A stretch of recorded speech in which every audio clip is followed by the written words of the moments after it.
নমস্কার বন্ধুরা, মঞ্জিস কিচেনে আপনাদের স্বাগতম। আজ আমি বানাবো বোয়াল মাছের ঝোল। আর আমি নিয়েছি আলু। সবার প্রথমে আলুটাকে কেটে নেব। এটা যেহেতু নতুন আলু, সেই জন্য আমি উপর থেকে এভাবে করে ছুরির সাহায্যে ছিলে নিচ্ছি। আর এভাবে করে আমি টুকরো করে কেটে নিলাম।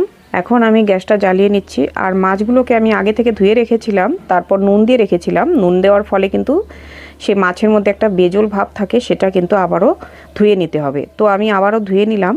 এবার মাছটা অনেকটাই পরিষ্কার হয়ে গেছে। নুন, হলুদ, সর্ষের তেল আর লঙ্কা গুঁড়ো একটু দিয়ে মাখিয়ে নেব।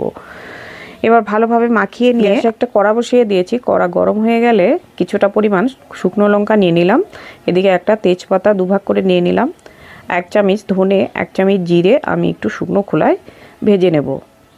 হালকা 2 মিনিট ভেজে নিলে হয়ে যাবে। মিডিয়াম ফ্লেমে ভেজে নিলাম। এখন একটা পাত্রতে তুলে নিয়ে কড়াতে তেল দিয়ে দিয়েছি। তেলটাকে গরম হয়ে গেলে আমি তেলটা কড়ার মধ্যে বুলিয়ে নিলাম। কড়াতে 4 পিস মাছ দিয়ে একটু ঢাকা দিয়ে নেব।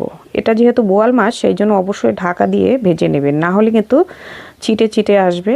আর বোয়াল মাছ ভাজবার সময় কিন্তু তেলটা ছিটে গায়ে আসতে পারে, সেই জন্য অবশ্যই এইভাবে করে দুবার ভাজা আমি ঢাকা দিয়ে দিয়ে ভেজে নিলাম।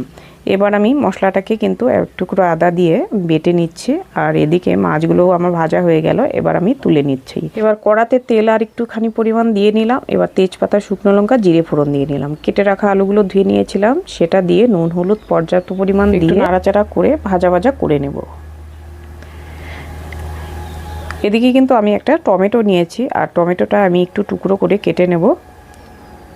আর এটা যেহেতু আমি আগে থেকে দিলাম না টমেটোটা, সেই জন্য আমি আলুটাকে একটু সাইড করে নিয়ে তেলের মধ্যে দিয়ে দিলাম। আর সামান্য একটু নুন দিয়ে দিলাম। আর তার ফলে কি হবে, টমেটোটা একটু গলে যাবে আর ভাজাটাও বেশ সুন্দর হবে।